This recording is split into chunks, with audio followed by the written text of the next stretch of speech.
रजीम बिस्मिल्लाहिर्रहमानिर्रहीम। आप देख रहे हैं क्लिस टीवी और मैं हूं मिसबाउद्दीन शेख। मेरे साथ हैं सलमान सिद्दीकी, जामा अलायंस के जॉइंट सेक्रेटरी।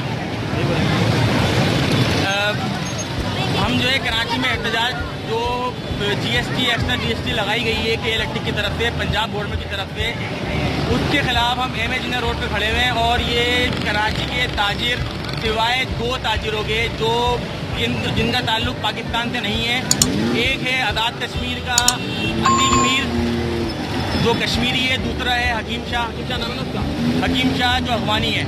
अफगानियों को और कश्मीरियों को पाकिस्तान से या कराची से कुछ लेना देना नहीं है। आपने इसका सबूत मैं आपको दिखा रहा हूँ कि इस वक्त कराची में जितने लोग एहतजाज कर रहे हैं सिर्फ और सिर्फ कराची के लोग हैं, और इस एहतजाज में सिर्फ और सिर्फ कराची के लोग शामिल हैं। इसमें अतीक मीर जैसा चोर उचक्का और हकीम शाह जैसा गुंडा अफगानी गैर मुल्की शामिल नहीं है। अब कराची के जो ताजिर हैं, इन लोगों ने ये ऐलान करना है या इसमें फैसला करना है कि 2 दिन बाद इंशाल्लाह जो अपना लाए अमर देने वाले हैं वो कराची को फुल फ्लैज बंद करने का, जैसा मैंने आपको कल रात को भी वीडियो बनाया था, अगर ताजिरों ने कराची 3 दिन के लिए बंद कर दिया तो पाकिस्तान का दिवालिया निकल जाएगा। और जब पाकिस्तान का दिवालिया निकलेगा, जितने भी लोग कराची में टैक्स लेकर कराची के टैक्स पे अपनी तनख्वाहें निकाल रहे हैं और कराची से रिश्वत लेकर अपनी अय्याशी पूरी करते हैं, कराची में कराची के ताजिरों से पैसे लेकर अपने गांव गोट में महल्लात बनाते हैं, उनके लिए ये बहुत बड़ा एक मसला खड़ा होगा, क्योंकि उनकी अय्याशियाँ ख़त्म हो जाएंगी।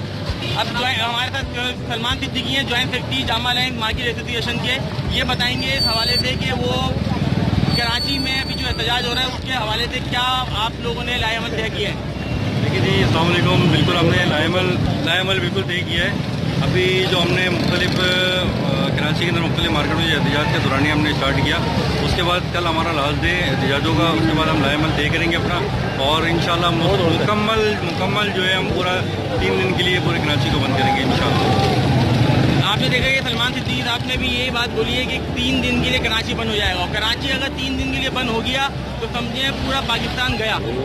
ख़ास तौर पे पंजाबिस्तान वाले, पंजाबिस्तान की जो हुकूमत है वो ख़त्म होगी।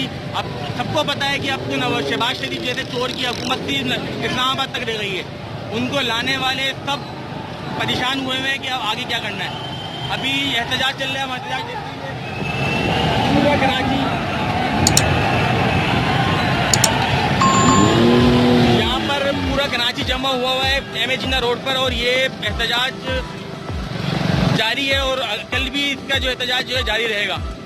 सिवाय 2 चोर जो जिनका ताल्लुक पाकिस्तान से नहीं है, एक अतीक मीर है जिसका ताल्लुक पाकिस्तान से नहीं है, कश्मीरी है, कश्मीरी अपने NIC पे लिखते हैं आज़ाद रियासत, पाकिस्तान लिखना पसंद नहीं करते। दूसरा हकीम शाह जो अफगानी है। इन 2 लोगों को ताजिरों ने जो अपने साथ मिलाया है, उसकी गंदगी ऐसी हो गई है कि अभी अतीक में जो फर्नीचर मार्केट में बैठा हुआ है, वो फर्नीचर मार्केट खुला हुआ है, वो हकीम शाह जो लाइट हाउस पर बैठा हुआ है, लंडा बाजार पूरा खुला हुआ है।